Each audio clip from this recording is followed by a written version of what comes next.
Assalamualaikum warahmatullahi wabarakatuh.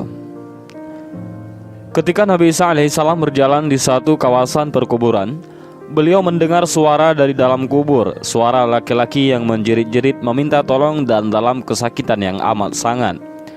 Nabi Isa alaihissalam ingin mengetahui apakah yang telah terjadi kepadanya. Dan sebagaimana kita tahu bahwa Nabi Isa alaihissalam mempunyai mukjizat bisa menghidupkan orang yang mati dan tentunya dengan izin Allah. Maka Nabiullah Isa pun memohon doa kepada Allah sambil menadahkan tangannya ke langit supaya menghidupkan lelaki tersebut. Dan doanya pun dikabulkan oleh Allah Subhanahu wa ta'ala. Maka terbelahlah kubur itu dan keluarlah seorang laki-laki yang sedang terbakar menjerit-jerit meminta tolong. Melihat akan keadaan lelaki tersebut, maka ditanyalah oleh Nabi Isa kepada laki-laki itu, "Apakah kamu tidak sholat sehingga kamu disiksa seperti ini?" Lelaki itu menjawab bahwa ia tidak meninggalkan sholat. Ditanya lagi oleh Nabi Isa alaihissalam, "Adakah kamu tidak berpuasa?" Lelaki itu pun menjawab, "Saya berpuasa." Dan laki-laki itu pun berkata, "Sesungguhnya ia taat akan perintah Allah Subhanahu wa ta'ala." Maka ditanyalah oleh Nabi Isa alaihissalam, "Apakah yang engkau lakukan sehingga kamu disiksa sedemikian rupa?" Maka berceritalah lelaki itu, "Saya bekerja sebagai penjual kayu bakar, dan saya akan mencari kayu bakar di hutan dan memperjualbelikannya kepada siapa saja yang hendak membelinya."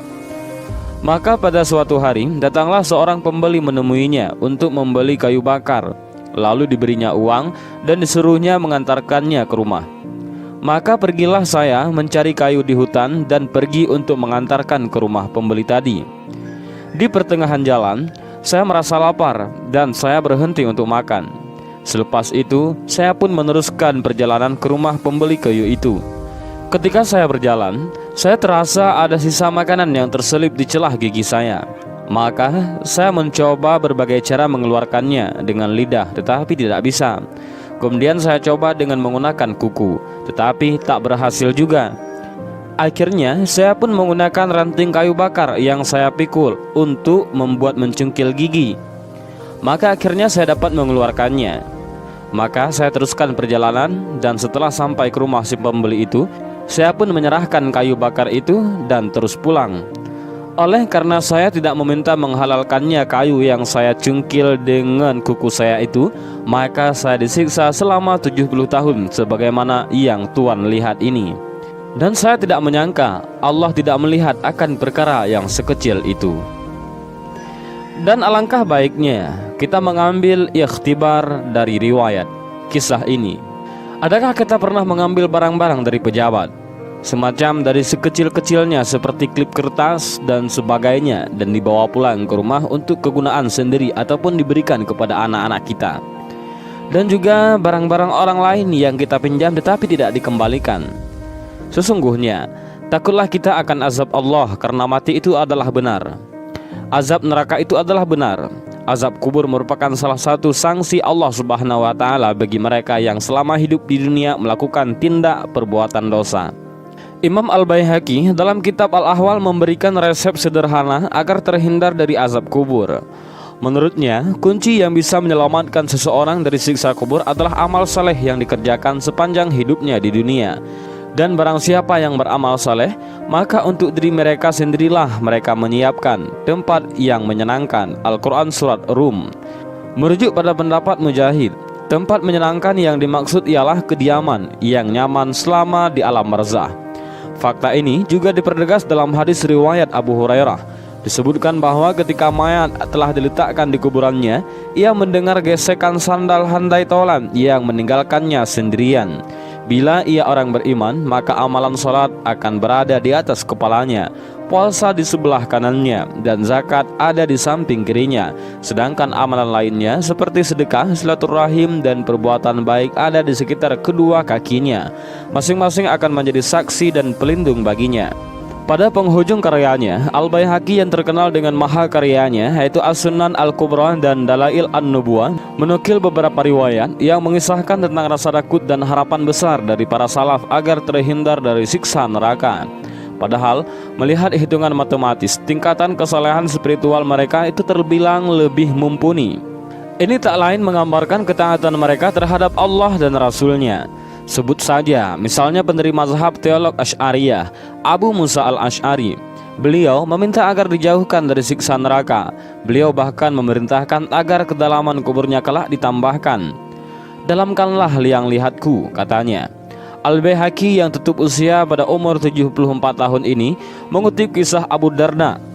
Ketika sahabat Nabi tersebut menderita sakit, seorang sahabatnya datang. Laki-laki itu berkata, "Wahai Abu Darda, sesungguhnya engkau hampir meninggal dunia, maka perintahkanlah aku suatu perkara yang bermanfaat bagiku dan akan mengingatkanmu." Abu Darda pun menjawab, "Sungguh engkau di antara umat yang diampuni, maka dirikanlah sholat, tunaikanlah zakat hartamu, berpuasalah di bulan Ramadan, dan jauhilah perkara keji, kemudian beritakanlah kabar gembira." Merasa tidak puas, lelaki itu pun bertanya ulang. Abu Darda membalas dan memintanya duduk dan merenungkan perkataannya. "Bayangkan ketika engkau berada di hari, tatkala tak ada lagi ruang kecuali liang lahat yang luasnya 2 hasta, sedangkan panjangnya 4 hasta. Keluarga yang konon tak bisa berpisah denganmu, hari itu meninggalkanmu sendiri. Kolegamu yang dulu membuat megah rumahmu, kelak akan menimbunmu dengan tanah lantas beranjak pergi darimu." Pada saat itu, Abu Darda melanjutkan perkataannya. 2 malaikat berwarna hitam biru berambut keriting datang. Mereka adalah Munkar dan Nangkir. Ia akan menanyakan identitasmu, agama, Tuhan, dan nabimu. Maka jawabanmu tidak tahu menahu. Maka demi Allah engkau telah tersesat dan merugi. Sedangkan bila jawabanmu adalah Muhammad Rasulullah dengan kitab sucinya Al-Quran, maka demi Allah engkau selamat dan dapat petunjuk. Kesemua itu tidak akan mampu engkau ucapkan kecuali dengan peneguh yang dikurniakan Allah Subhanahu wa ta'ala. Kelak, setiap amal dan perbuatan manusia selama di dunia akan dipertanggungjawabkan. Apabila seseorang sering melakukan perbuatan buruk selama hidup di dunia, maka kelak ia akan mendapatkan azab sebagaimana balasan atas perbuatannya. Bahkan balasan atas segala perbuatan manusia akan dimulai sejak berada di alam kubur. Apabila di dunia ia senantiasa berbuat buruk, maka kelak ia akan mendapatkan siksa kubur. Sedangkan jika selama hidup di dunia ia selalu berbuat baik, maka ia kelak akan terhindar dari siksa kubur.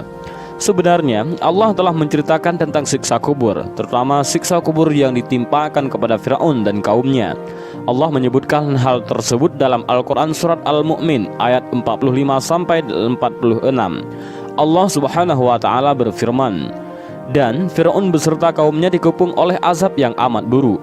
Kepada mereka ditampakkan neraka pada pagi dan petang, dan pada hari terjadinya kiamat.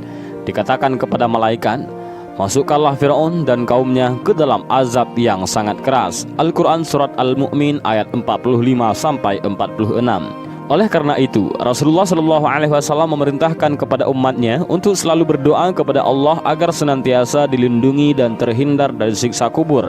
Sebagaimana Rasulullah SAW bersabda, "Mintalah perlindungan kepada Allah dari siksa kubur, sebab siksa kubur adalah hal yang benar."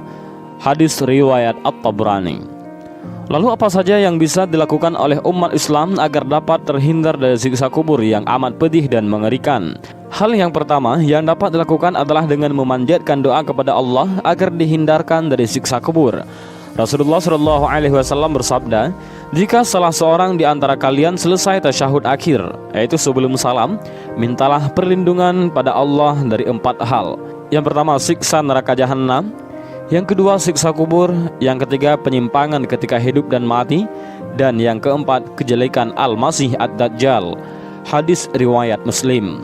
Doa yang disarankan oleh Rasulullah SAW untuk dibacakan doa pelindung siksa kubur adalah doa Allahumma inni a'udzubika min adzabil qabri wa min adzabin nar wa min fitnatil mahya wal mamati wa min syarri fitnatil masiihid dajjal, yang mana doa tersebut memiliki arti, ya Allah, aku meminta perlindungan kepadamu dari siksa kubur, siksa neraka, penyimpangan ketika hidup dan mati, dan kejelekan Al-Masih Ad-Dajjal. Hadis riwayat Muslim.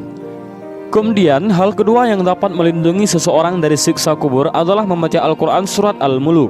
Sebagaimana disebutkan dalam sebuah hadis dari Abdullah bin Mas'ud, ia berkata, Barang siapa membaca Tabarakalladzi biyadihil mulk, yaitu surat Al-Mulk setiap malam, maka Allah akan menghalanginya dari siksa kubur. Kami di masa Rasulullah SAW menamakan surat tersebut Al-Mani'ah, yaitu penghalang dari siksa kubur. Dia adalah salah satu surat di dalam kitabullah. Barang siapa membacanya setiap malam, maka ia telah memperbanyak dan telah berbuat kebaikan. Hadis riwayat An-Nasa'i. Yang ketiga, amalan yang dapat dilakukan untuk mencegah siksa kubur adalah rajin bersedekah kepada orang-orang yang membutuhkan. Sesungguhnya sedekah itu akan mengurangi kepanasan, yaitu siksaan kubur, dari yang selalu memberi sedekah. Dan bahwa sesungguhnya seorang mukmin itu akan dapat bernaung di bawah naungan sedekahnya di hari kiamat. Hadis riwayat At-Tabrani. Dan selanjutnya, cara keempat adalah dengan berwasiat agar tidak ditangisi secara berlebihan oleh pihak keluarga dan kerabat atas kematiannya. Dalam sebuah hadis disebutkan, seseorang yang mati itu akan disiksa dalam kuburnya karena dia ditangisi sewaktu kematiannya.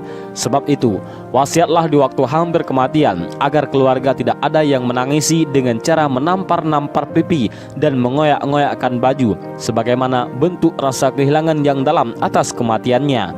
Akan tetapi tidaklah mengapa kalau menangis biasa saja. Hadis riwayat Al-Bukhari dan Muslim.